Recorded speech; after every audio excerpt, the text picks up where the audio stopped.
여기는 김포공항입니다. 제가 오늘 포항에서 촬영을 해야 되기 때문에 지금 김포공항에 왔는데, 지금 고프로 배터리가 4개고 캐논 카메라, 미러리스 카메라인데, 그게 배터리가 지금 이렇게 7개, 9개인데 이걸 통과할 때, 지금 검사할 때 배터리 개수가 카메라에 들어있는 거 빼고 5개밖에 못 가져간대요.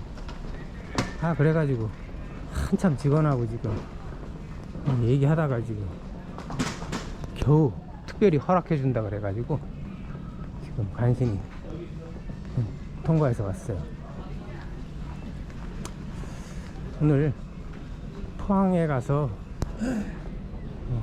제가 촬영을 하고, 그 다음에 그 포항 거기 영일대 해수욕장이라고 큰 데가 있는데, 거기서 가능하면은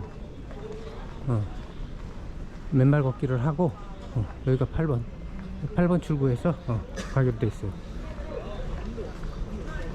그리고 울산으로 이동해 가지고 울산의 그 대항항 공원에 가서 또 맨발 걷기를 할 생각입니다. 여기 온 김에 아주 본전을 뽑고 가려고 해요. 진해역, 포항 경주공항은 진해역밖에 없어요. 하루에 9시 35분 포항으로 출발해서 오후 6시 35분인가 서울로, 김포로 오는 거 왕복 하나밖에 없고, 울산에서 오후 2시 반에 또 김포로 돌아오는 게 있어요. 100만원짜리 지폐기.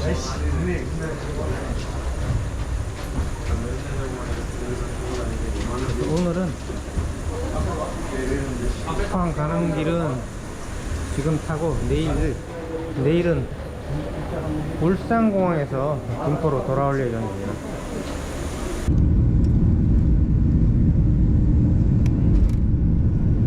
떴습니다. 지금 방금 떴습니다.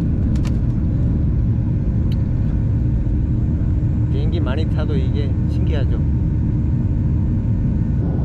포항 경주행 비행기는 옆에 좌석도 비었고 반밖에 안 찬 것 같아요. 좌석이 널널합니다.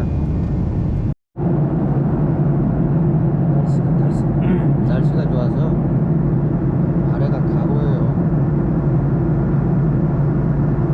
이제 여름도 지나고 선선해가지고 맨발 걷기 하기 좋은 시절이 돌아온 것 같아요. 경주 포항공항에 도착했는데 공항이 단촐해요.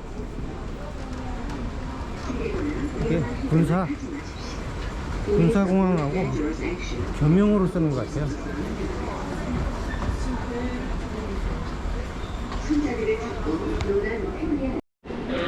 에스컬레 내려오니까 수화물 찾는 데가 있는데, 삼각대 하나 달랑 맡겼는데 기다려야 되네 이거.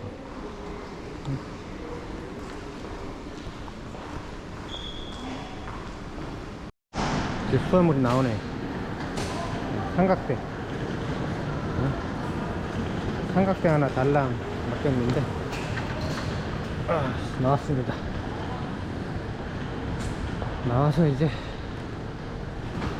공항을 빠져나갑니다.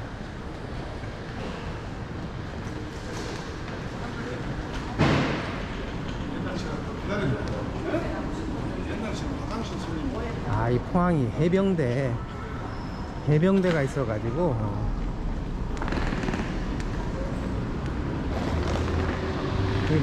상륙할 때 촬영하지 말라 그러더라고요. 군사구역이라고. 여기서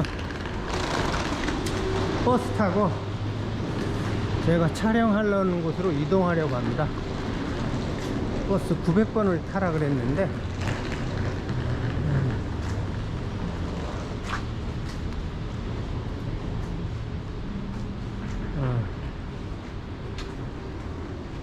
여기서 타면 돼. 여기서 여기 버스 타는 곳이 세 군데 있는데 여기 죽도시장 가는 거를 타야 돼요.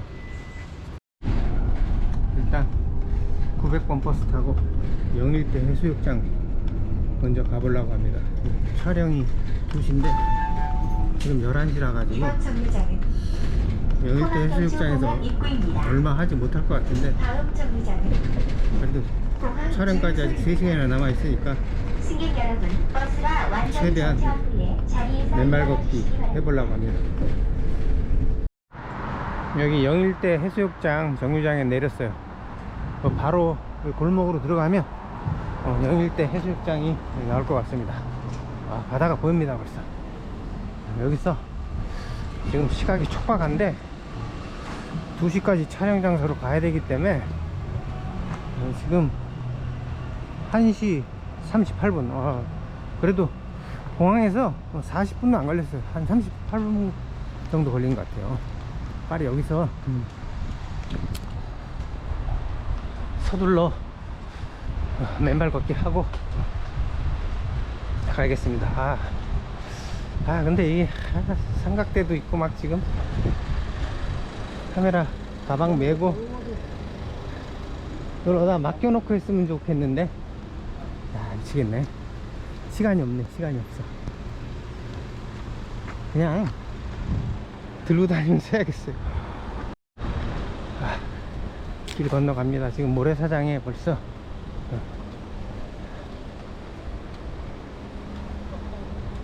뭐 포항 해양 스포츠 수도 뭐 이렇게 모래를 쌓아놨네요.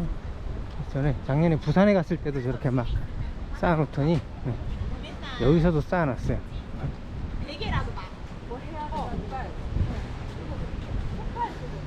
여기서 바로 맨발 벗고 걸으면 되겠습니다. 오랜만에 이게 드넓은 해수욕장이 이게 엄청 드넓어요. 영일대 해수욕장이 물도 맑고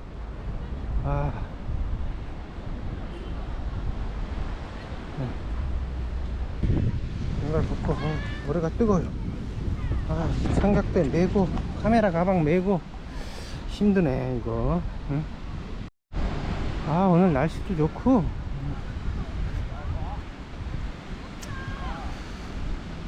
이제 오늘 방송할 차례가 지난 시간에 헤라클레이토스 철학에 대해서 얘기했는데 오늘은 이제 헤라클레이토스 이후에 나타난 소피스트들에 대해서 알아보기로 하겠습니다. 그래가지고 제가 이 소피스트에 대한 여러가지 책을 읽었는데 그 중에서 그 조지 커퍼드라는 학자가 지은 소피스트 운동이라는 책이 있어요.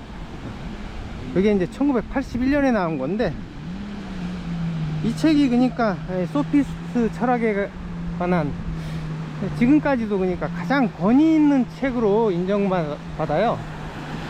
이 사람이 이제 맨체스터 대학의 고전 문헌학 석좌 교수인데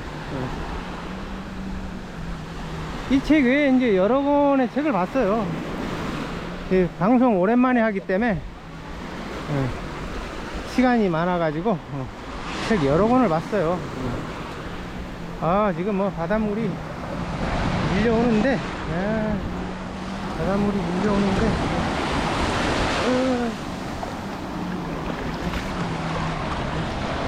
이게 진짜 이런 게 진짜 맨발 걷기죠. 이게 이런 게 진짜 맨발 걷기예요.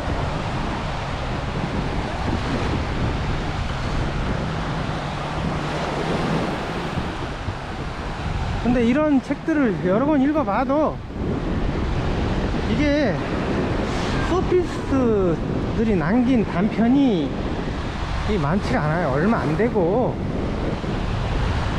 그러다 보니까 이게 그 소피스트 철학에 접근하는 자체부터 이게 힘들고 이해하기는 더 어렵죠.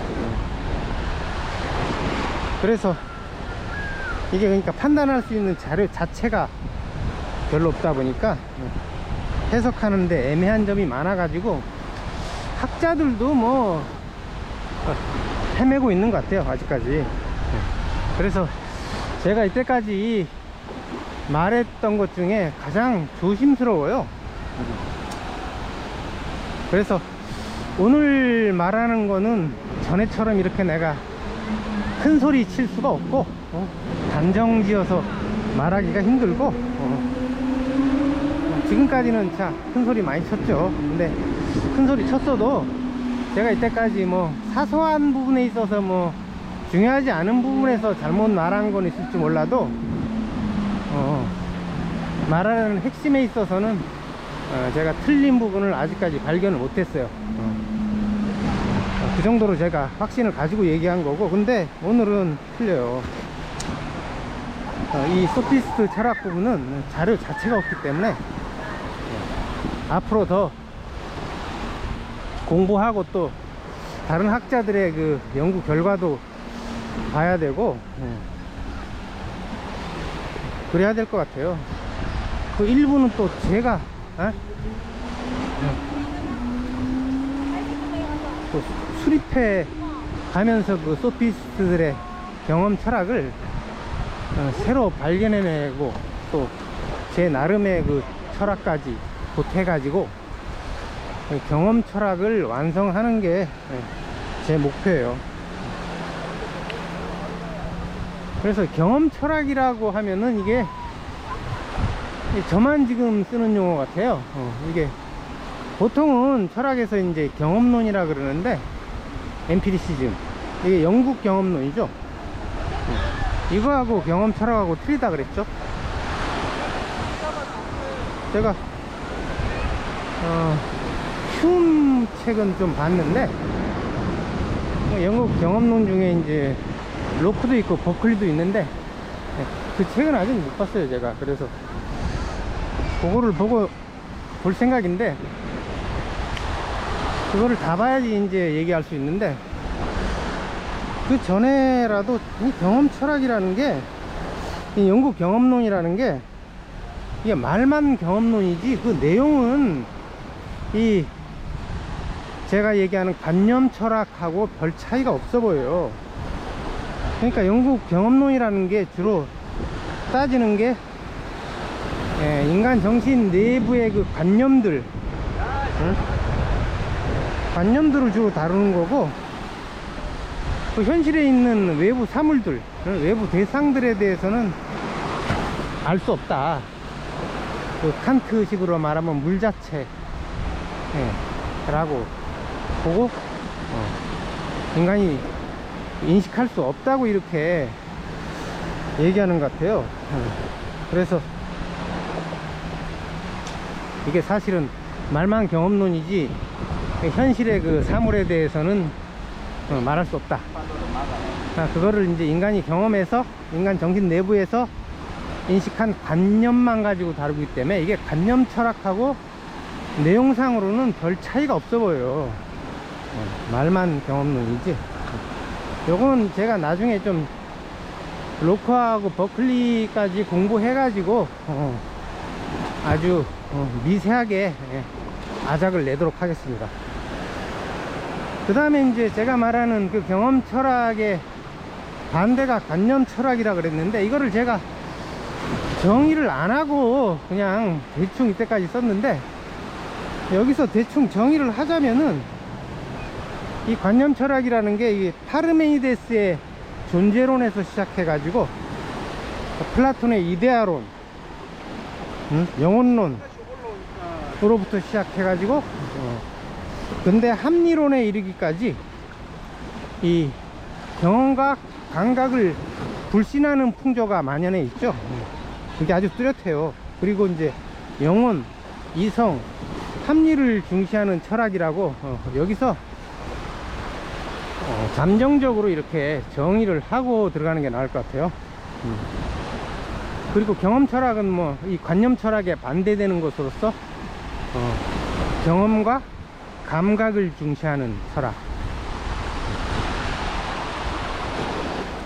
전 시간에 얘기했던 헤라클레이토스에서 시작해 가지고 소피스트 들로 계승되는 철학을 제가 이제 경험 철학으로 보는 거죠.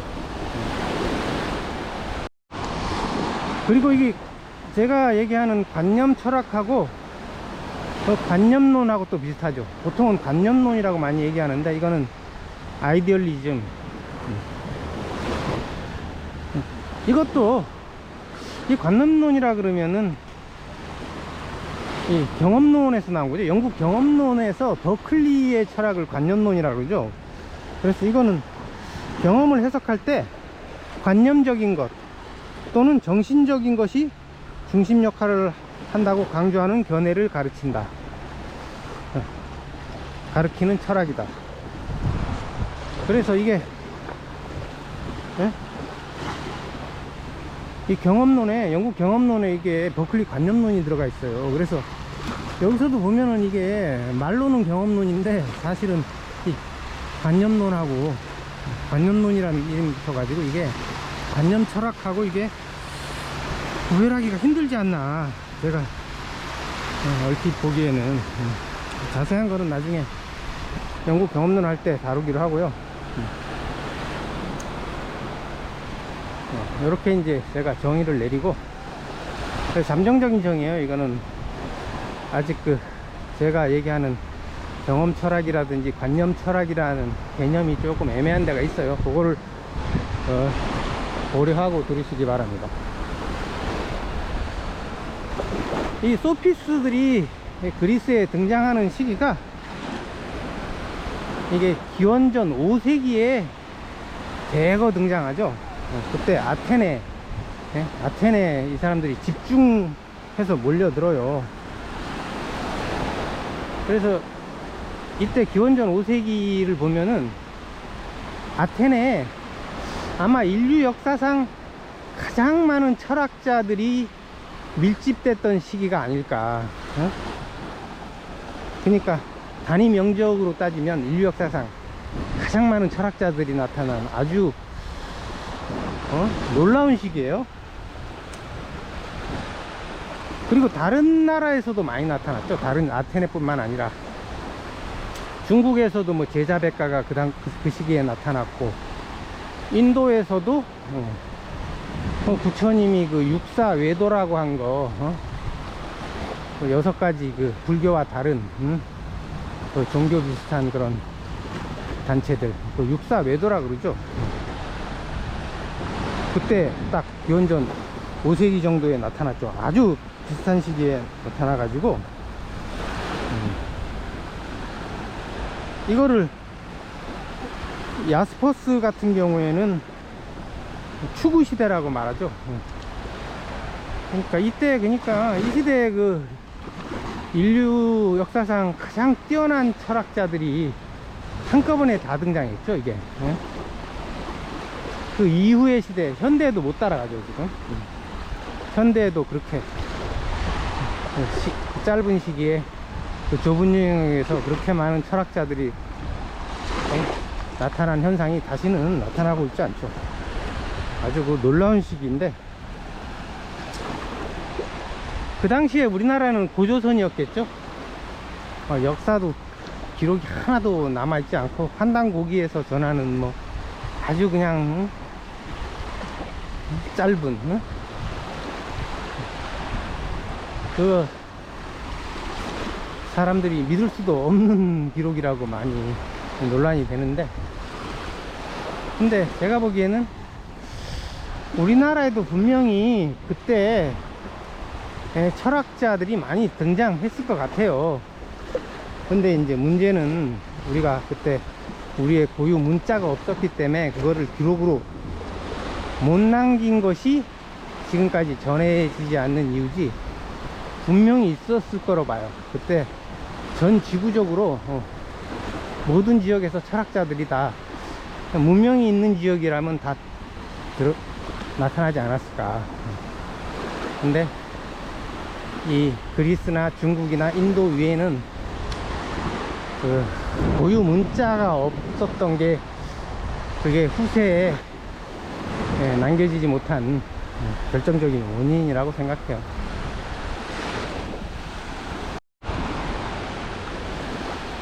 그 기원전 5세기에 왜 아테네 소피스들이 그렇게 집중해서 나타났을까? 어?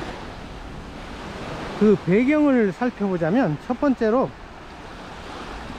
그때가 아테네에서 그 기원전 5세기에 소피스트들이 필요했던 그런 사회적 정치적 조건들이 있었다고 봐요.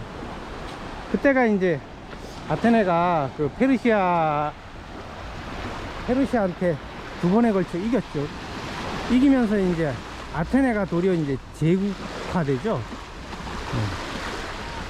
그러면서 아테네가 팽창해 나가면서 그 아테네의 그 정치적 사회적 조건이 이 소피스트들을 요구한 것으로 그 조지 커퍼들은 보고 있어요. 그리고 제가 보기엔 아테네 민주정이 정치적으로나 경제적으로나 이 사상적으로 자유를 허용했기 때문에 누구나 경제적인 조건만 맞으면은 좀 먹고 살 여유만 있었으면 철학자가 될 수 있었을 것 같아요. 대표적인 예가 이제 소크라테스죠. 소크라테스가 재산이 그렇게 많지가 않았는데 5문화 정도, 5문화면 500드라크마, 1드라크마가 노동자 1당이니까 10만원으로 치면 한 5천만원 정도밖에 재산이 없었는데도, 이 정도면 뭐 부자라고 할 수 없죠. 서민에 속하는데 철학자가 된 걸 보면은 그 당시에는 그러니까 현대보다도 더 철학자가 되기 쉬웠을 것 같아요. 요즘 뭐 개천에 용나기 힘들죠. 아테네가 훨씬 더 개천에서 용나기 쉬운 그런 시대였던 것 같아요. 그리고 더구나 우리나라에서는 요즘 보면 이게 자칭 철학자라는 놈들이 많아요. 무슨 근거로 지가 철학자라 그러는지. 철학자라고 이끌려면 자기 철학이 있어야 돼요. 근데 자기 철학이 없는 놈들이 철학자래. 응? 철학자가 아니고 사실은 그 약장수들이에요. 약장수들. 남의 철학 이렇게 선전해서 팔아먹는 약장수들이고, 더구나 요새 그 권력에 아부하는 자들이 많죠. 철학자 중에 제대로 이렇게 현실에 대해서 이렇게 비판하고 나서는 사람 없죠. 전부 다 권력과 자본에 야합하는 쓰레기들이죠. 철학자가 아니라.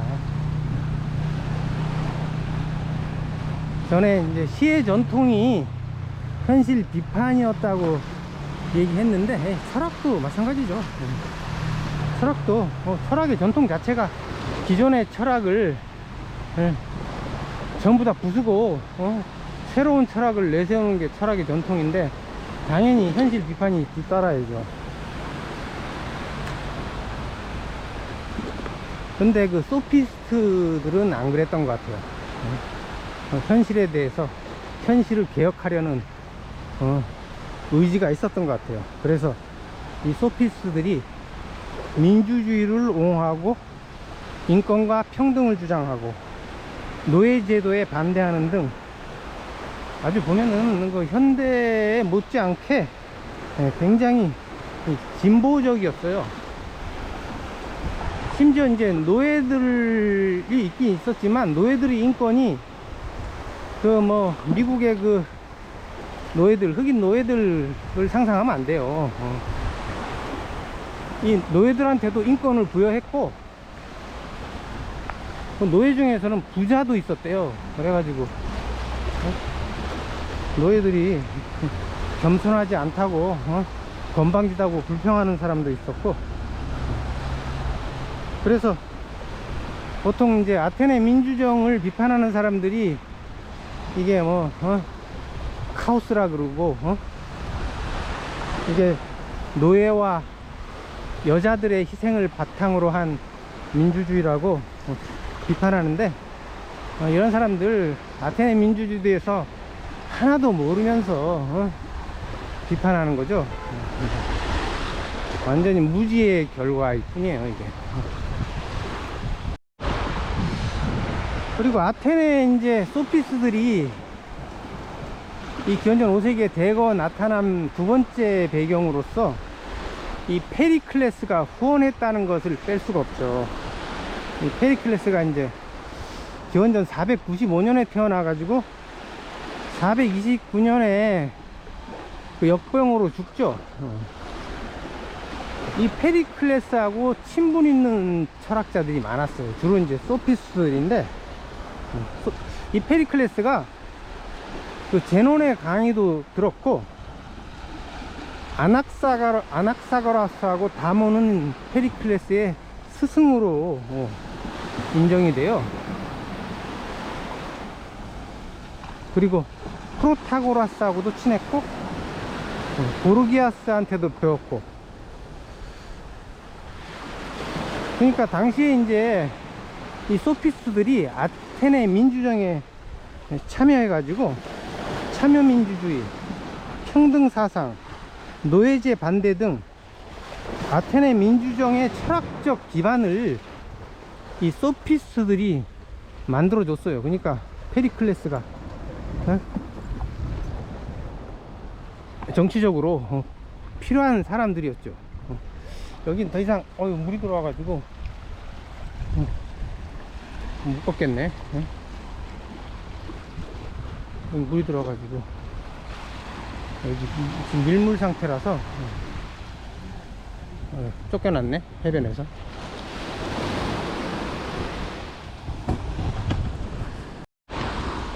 그냥 이렇게 보도를 걸어야 돼요. 발이 좀 뜨거운데. 그래서 조지 커퍼드는 어떻게 쓰냐면, 그렇게 많은 소피스트를 아테네로 오게 만든 것이 아테네의 일반적 상황뿐만 아니라 페리클레스의 직접적인 권장 때문이었다고 결론 내릴 수 있다. 그들은 페리클레스의 새로운 아테네를 일으키고 있었던 운동의 일부였으며, 그들이 환영받기도 하고 비난받기도 했던 것은 바로 그런 운동으로서였다. 그래서 커퍼드의 책 제목이 이제 소피스트 운동이라고 제목을 붙이는 게 그 이유죠. 그리고 이 소피스트들이 그 플라톤이 얘기하기로는, 그러니까 이 돈을 받고 가르친 걸로 유명해요. 이게 이제 이 플라톤이 소피스트하고 철학자를 가르는 유일한 기준이에요. 이게 소피스트들은 궤변이라 그러면서 그 소피스트하고 철학자를 가르는 기준은 그 철학이 돼야 될 텐데, 철학이 아니에요. 플라톤이 얘기하는 게 도리어 이 돈을 받았냐 안 받았냐가 기준이에요. 그 기준 자체가 좀 엉터리죠. 내용으로 해야지 형식으로 구분하는 거는 엉터리죠.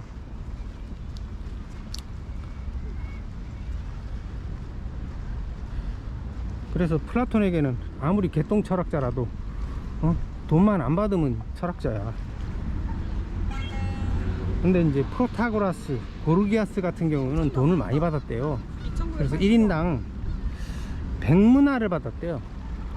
이 1문화가 100드라크마예요. 그러니까 100문화는 10,000드라크마죠.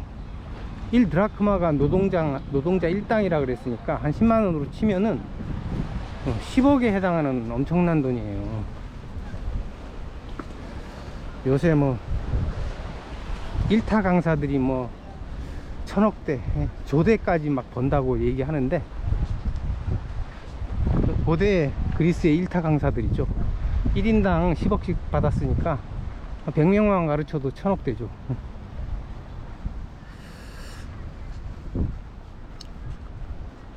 근데 그 이소크라테스란 사람이 그 재산 막교환이라는 책을 썼는데, 거기 보면은 일반적으로 말해서 소피스트들이라고 부르는 사람들 가운데 아무도 많은 돈을 모은 것으로 발견된 사람은 없고, 오히려 어떤 사람들은 가난하게, 다른 어떤 사람들은 아주 평범한 생활 수준으로 삶을 살았다는 걸 우리는 알게 될 겁니다. 이 소크라테스가 고르기아스의 제자인데, 프로타고라스하고 고르기아스가 많은 돈을 벌었다고 이렇게 얘기하는데, 직접적인 그 시대 사람은 그게 아니라는 거죠. 여기 방금 바다에서 뭐 물고기가 하나 튀었어요. 뭐 고등어 같은 게. 야, 여기가 영일대라는 데인데, 이거는 옛날 건물 같지만 생긴 거는 콘크리트예요. 콘크리트 기둥에 지은 거라 옛날 건물이 아니고 요새 지은 거래요. 한번 그래도 올라가 보기로 하죠.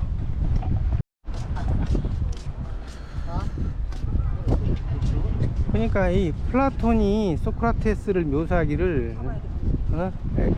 교육하는데, 철학을 가르치는데 돈을 안 받았다는 걸 거의 유일한 자랑으로 하는데, 근데 이걸 곰곰이 따져보면 전에 스톤이라는 사람이 쓴 그 소크라테스의 비밀이라는 책에 나와 있는데, 이 소크라테스가 그 비밀 결사에 참여했다고 스톤은 쓰고 있어요. 그래서 그걸 히라버로 그때 시노모시아라는 건데, 비밀 결사가 이게 이제 스파르타를 추종하는 사람들이 모여가지고 이렇게 비밀 결사를 맺었는데, 그것에 이제 정신적 지주가 소크라테스였다는 거죠.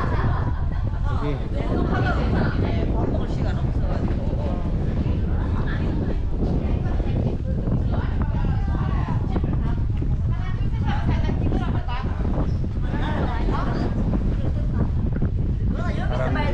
쉬고 있는데,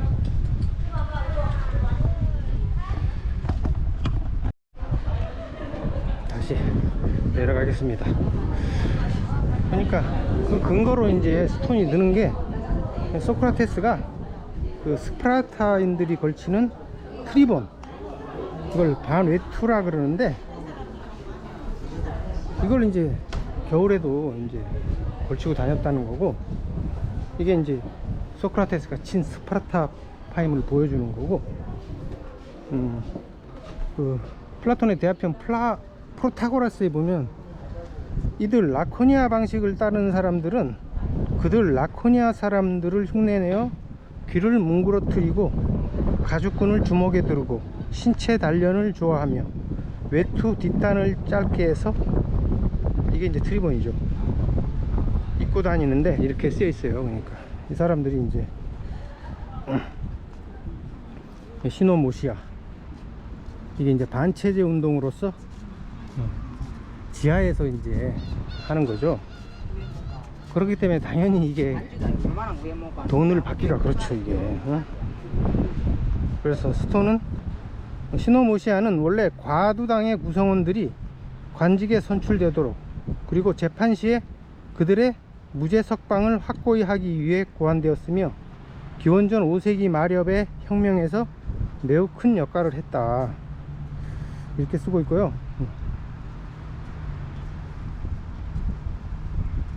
그러니까 이게 당시에 이제 그 펠레폰네소스 전쟁이 벌어지고 있었기 때문에, 스파르타는 이제 교정국이죠. 그 교정국을 따르자고 이렇게 지지하고 다니는 거는, 이거는 전쟁 상황에서는 이게 있을 수가 없죠. 이거 사형감이죠, 사형감. 이런 상황이었기 때문에 당연히 돈을 받을 수 없었던 거고,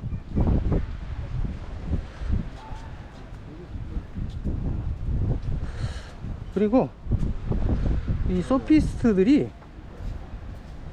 아테네 사회를 근본적으로 개혁하기 위한 운동을 벌이고 있었어요. 이게 이제 조지 커퍼드의 시각인데, 그러니까 이거를 보면은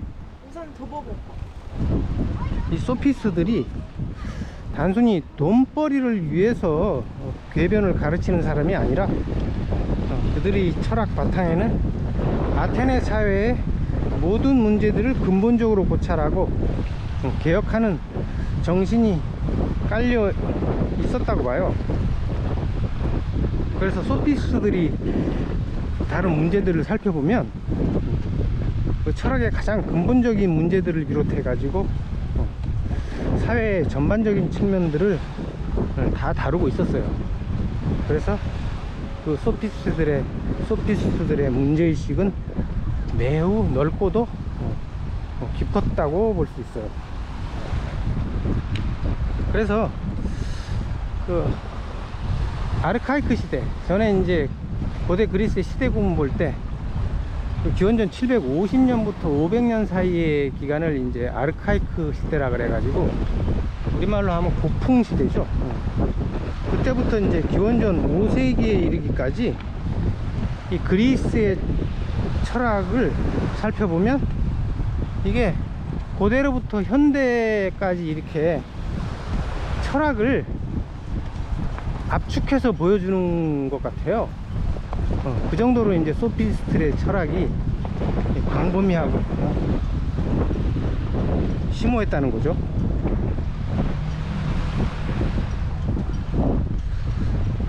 그래서 역사시대 이후의 철학사는 고대 그리스의 철학사에 압축되어 있다고 해도 과언이 아닐 것 같아요.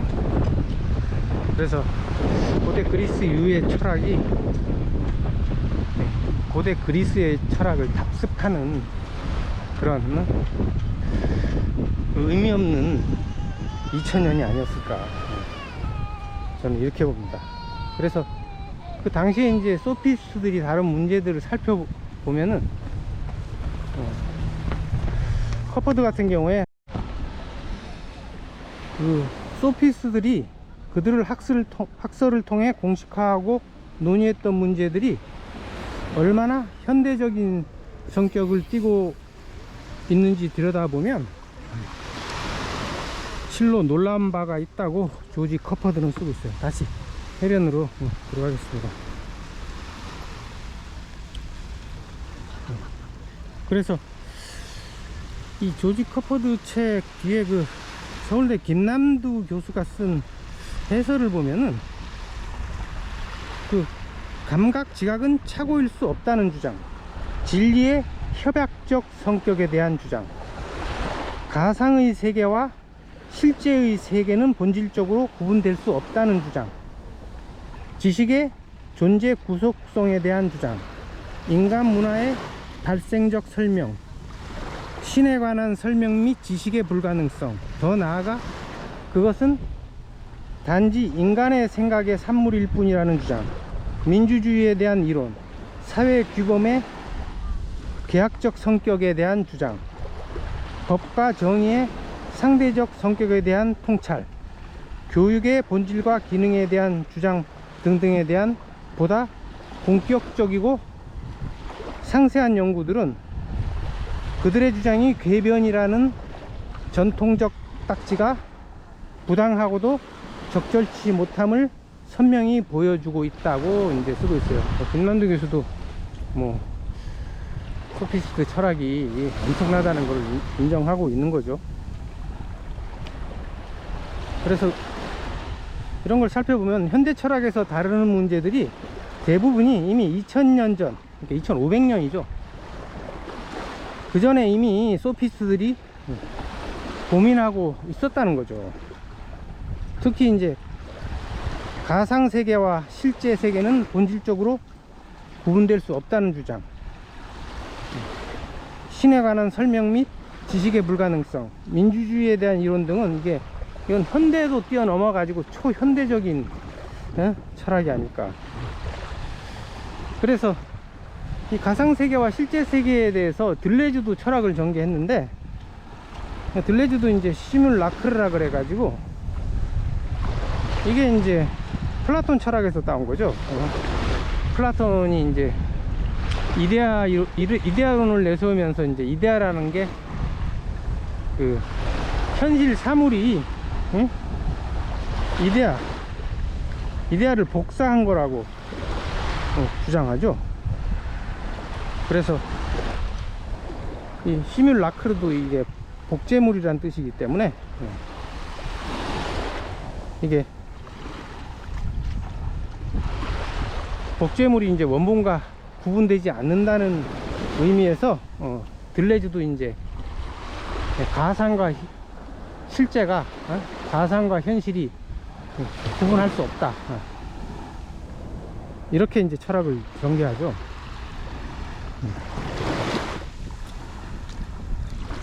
이게 이제 객관적 진리에 대한 부정, 소피스트 상대주의 철학을 받아들여 가지고 포스트 모더니즘이 20세기 후반에 이제 나타나는 배경이 되는 거죠.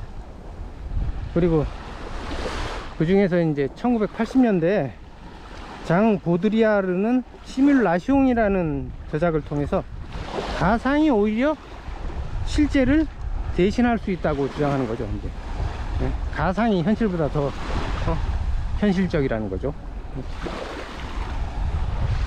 그래서 가상, 즉 시뮬라크르와 실제의 경계가 모호해지고 결국은 가상이 점차 실제를 대체하는 사회가 현대 사회라고 이제 주장해요. 그래서 그 대표적인 예가 우리가 잘 알고 있는 것들이죠. 여기 이제 해수욕장 주차장인데 철이 지나가지고 차가 많긴 한데 사람은 해변에 별로 없어요.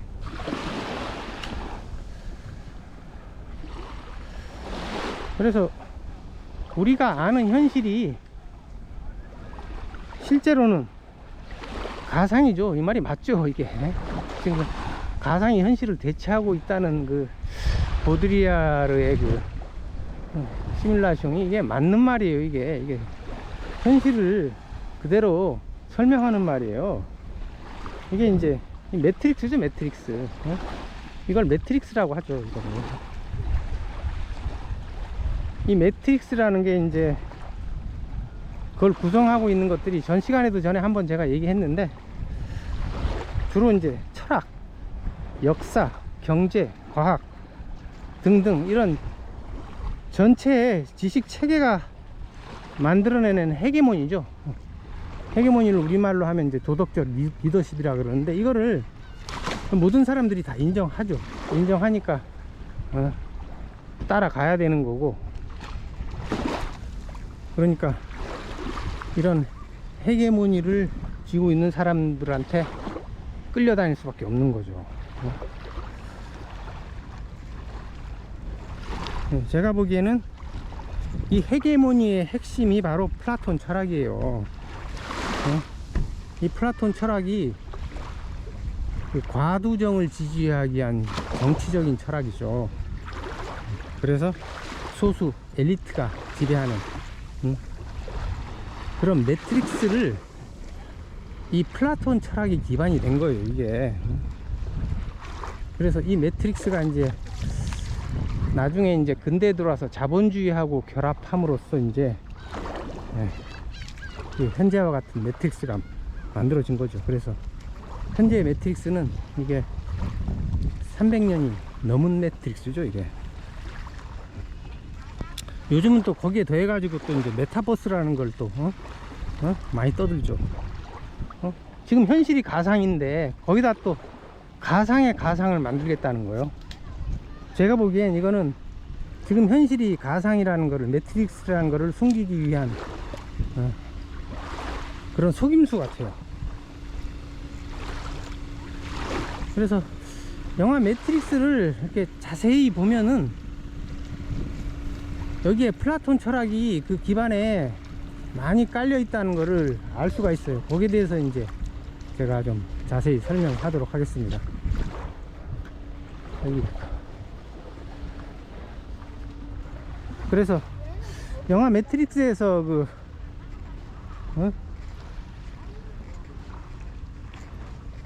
AI가 가상현실을 만들죠. 그게 이제 이름이 매트릭스죠. 이거는 이제 컴퓨터 프로그래밍이죠. 근데 이게 이제 플라톤 철학과 같은 헤게모니로 작용하는 거죠, 이게. 그래서 거기서 보면 이제 인간들이 그 인큐베이터에 들어가 있죠.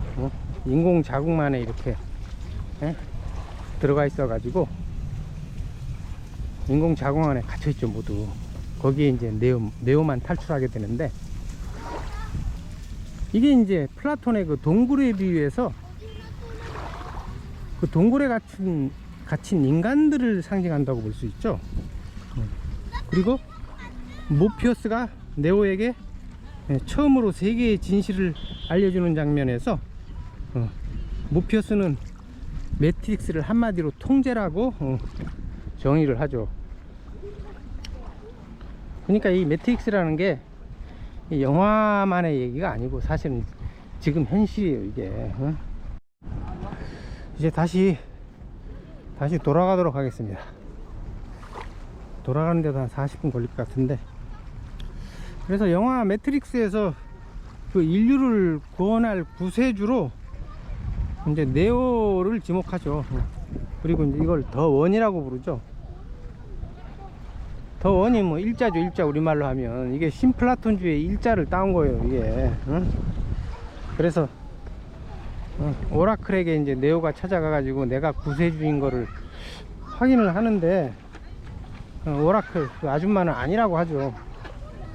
근데 스미스 요원과 싸울 때 네오가 스스로 더원 일자라고 믿으니까 이제 그때 이제 스미스 요원들을 이길 수가 있었죠. 그래서 이걸 보면 여기서 이게 구세주라는 게 이게 뭐 어디 특출한 영웅이 아니고, 정해진 뭐 대단한 영웅이 아니고, 슈퍼맨이 아니고, 개인의 믿음. 그러니까 인간 개개인이 자기가 그렇게 믿으면 구세주가 되는 거예요, 이게. 그래서 이걸 보면 인간 개개인이 하나의 세계가 된다는 거. 그럼 구세주가 된다는 건 인간 개개인이 세계 자체의 가치를 가진다는 거죠.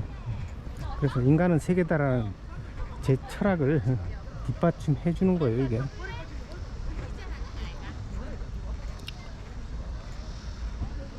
그리고 모피어스가 이제 네오를 훈련시키면서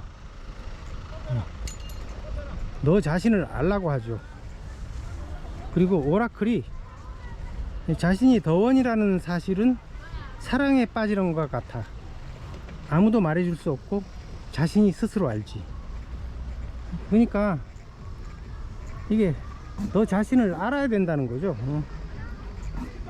너 자신을 알면 자신이 더 원이라는 거, 구세주라는 거를 알게 된다는 것이고, 이게 이제 뭐 신이 되는 거랑 똑같은 거죠, 이게. 그래서 제가 계속 얘기한 너 자신을 알라, 그러면 신을 알 것이다, 이 얘기를 매트릭스에서도 하고 있어요, 지금 보면. 그래서 이 매트릭스 영화에도 그 신비주의 철학이 아주 바탕에 아주 진하게 깔려 있는 걸 알 수 있죠. 그리고 네오가 이제 스미스 요원의 총에 맞아가지고 죽는데, 이때 이제 트리니티가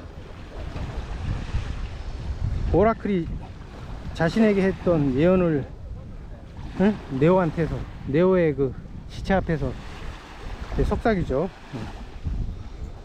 그 예언이 바로 트리니티가 사랑에 빠지는 남자가 바로 더 원이라는 거죠. 그래서 이제 네오가 살아나는데, 구세주를 구하는 게 사랑이라는 거고, 결국 이제 이 세상을 구원하는 것도 사랑이란 얘기죠.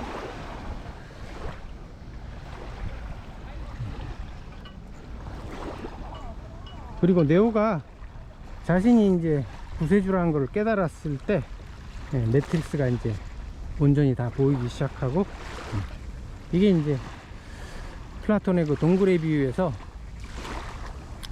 그 깨달은 자는 동굴에서 벗어나서 이제 참세상을 보게 된다는 거, 이거하고 이제 비슷한 얘기가 되는 거죠.